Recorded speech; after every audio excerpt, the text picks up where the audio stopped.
Hey, what's up, cats and kittens? And shout out to all my cerebral lights. It is me, the Cerebral Diva, and she is back with another episode of In the Loop. Now, in today's episode of In the Loop, it's going to be especially juicy. So juicy. We're going to talk about Khloe Kardashian, Tristan Thompson, and Jordan Craig. Jordan Craig is Tristan Thompson's first baby's mother. Baby mama, mother, one of those.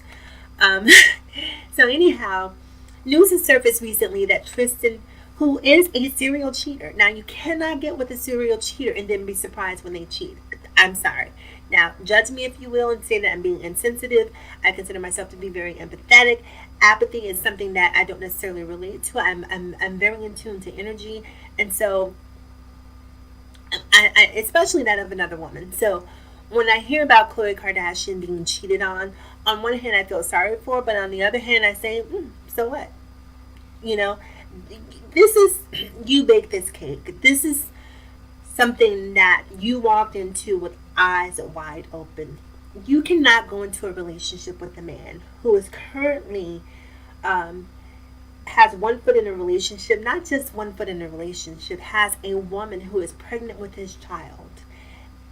You go in and you basically poach and encroach on the relationship that they have. Now, granted, you can't necessarily take a man from someone that doesn't want to be taken.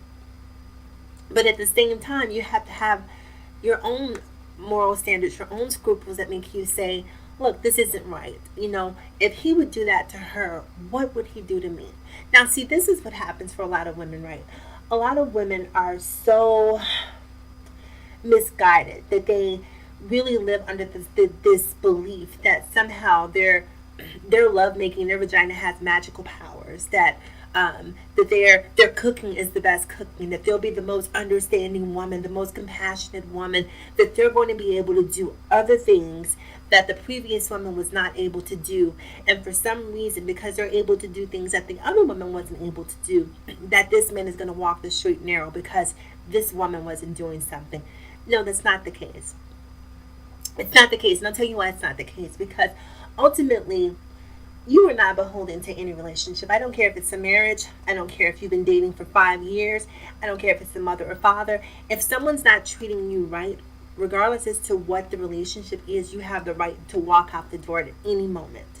So if a man comes to you and he's saying to you, hey, I'm unhappy in my marriage, I'm unhappy in my relationship, then my response is, okay, well, get out. I'll give you guys an example. Where was I? I was at a store about maybe 3 weeks ago, right? And I got out of my car, and there was this guy, and he was a truck driver, really handsome guy. And I noticed him noticing me as I was walking into the store. But I don't say anything to guys. If you don't say anything to me, nothing will be said.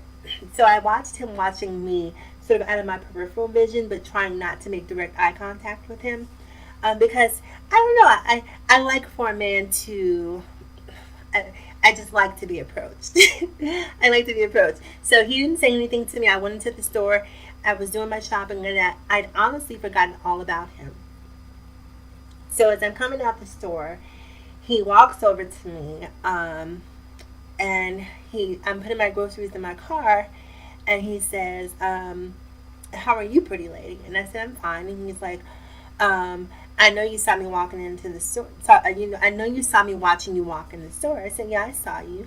And he's like, well, I find you very attractive. And I'm basically paraphrasing. These are not his exact words. So don't judge him based on don't judge his game based on the way that I'm sort of paraphrasing. So he basically tells me he finds me attractive and asks me if we can exchange phone numbers. So I was in a generous mood that day, so we exchanged phone numbers. So as soon as I gave him my phone number, he starts texting me. A, I hate when men text me. And B, I was just in your face 2 minutes ago. One of the things that drives me crazy is if I'm in your face 2 minutes ago, you text me as soon as I get away from you and start asking me for pictures. No, you cannot have my picture. No, you do not need a picture of me for your contacts, because chances are you won't be saved in my contacts. I won't be saved. I don't need to be saved in yours. You don't need to have a picture of me in your phone until we've graduated to the point that I know that we're going to be communicating on the continuum.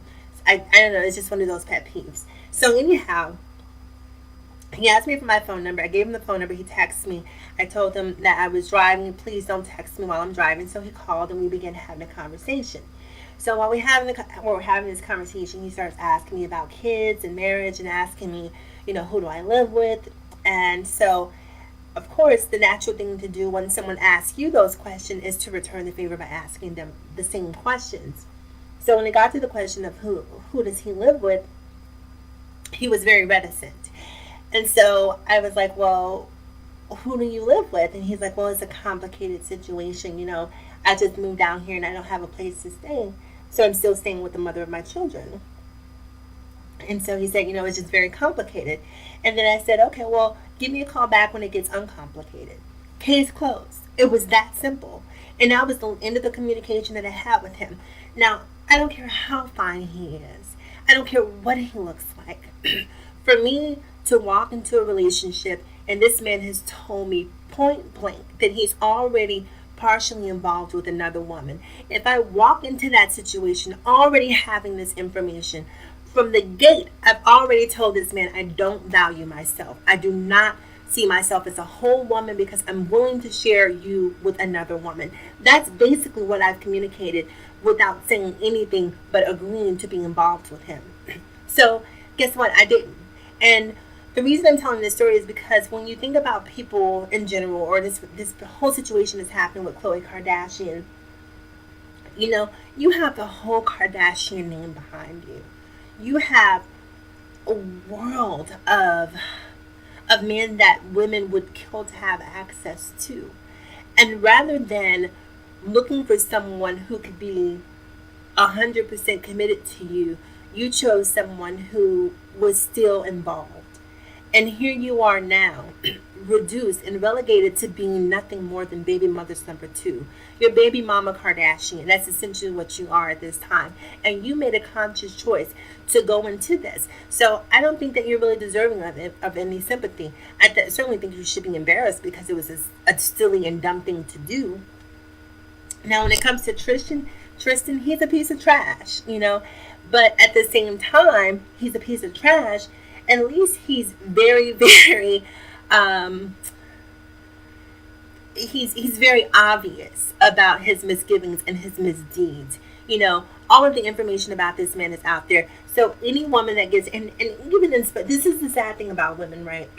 Even seeing how he's treated Khloe, even seeing how he's treated the first mother of his child, there are still women, just based on the fact that he's a basketball player, that will line up and happily agree to be baby mother's number 3. And that I do not understand. And I realize there are some women out there who are looking for a come up, who see having his child as a potential come up. But why not just get a job? Why not just get a career and have your own come up? And that way you can have access to a man who actually loves and values you. Learn from Khloe Kardashian. I think that this is definitely probably going to be humiliating for her, but I honestly don't think she's going to leave. I think she'll stay, maybe because of the public pressure that she'll feel, because when you're in the public eye, sometimes just the judgments of others can push you to do, like, case in point, Rihanna and Chris Brown. If Rihanna and Chris Brown weren't celebrities, I highly doubt that Rihanna would have left Chris Brown even after that beating. It probably would have taken several more beatings for her to leave.